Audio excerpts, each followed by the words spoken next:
Pinangunahan ni Pangulong Ferdinand R. Marcos Jr. kasama si First Lady Liza Araneta Marcos ang pagdiriwang ng ika-85 anibersaryo ng Philippine Airlines sa Pasay City bilang pagkilala ito sa mahalagang kontribusyon sa bansa. Yan ang ulat ni Kenneth Pasyente. Sa kanyang pangunguna sa ika-85 anibersaryo ng Philippine Airlines, kinilala ni Pangulong Ferdinand R. Marcos Jr. ang papel nito bilang bahagi ng patuloy nitong ambag sa pag-uugnay ng Pilipinas sa buong mundo.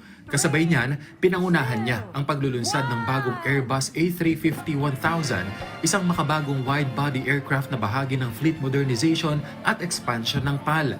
Giit ng Presidente, mahalagang makasabay ang bansa sa mabilis na pagbabago ng aviation industry upang mapalakas ang connectivity, kalakalan, turismo at mapalakas ang ekonomiya. Taken together, these milestones point us firmly towards the future. They strengthen our aviation sector, expand connectivity, and open doors to trade, tourism, and investment. In doing so, we reaffirm aviation's role as a powerful engine of economic growth and of national development. Ang bagong A350-1000 ang kauna-unahan sa Southeast Asia at ika-10 sa buong mundo. Mas episyente ito sa konsumo ng fuel at mas makakalikasan na makatutulong sa long-haul routes kabilang ang North America. Kasabay ng modernisasyon ng mga airline, iginiit ng Pangulo na tungkulin naman ng pamahalaan na tiyaking handa at maayos sa mga infrastruktura sa himpapawid ng bansa.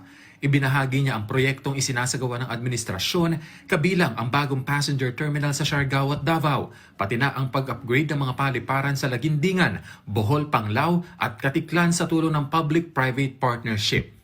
Kasama rin dito ang patuloy na modernisasyon ng Ninoy Aquino International Airport kung saan inilunsad na ang mga bagong pasilidad at immigration e-gates upang mas mapabilis at mapagaan ang biyahe ng mga pasahero. While airlines move people, government ensures that those pathways remain strong and clear. These are our investments in mobility, in opportunity, and in national progress. Hinikayat din ng punong ehekutibo ang pribadong sektor na patuloy na makipagtulungan sa pamahalaan upang higit pang mapaigting ang competitiveness ng Pilipinas. Kenneth Pasyente, para sa Pambansang TV, sa Bagong Pilipinas.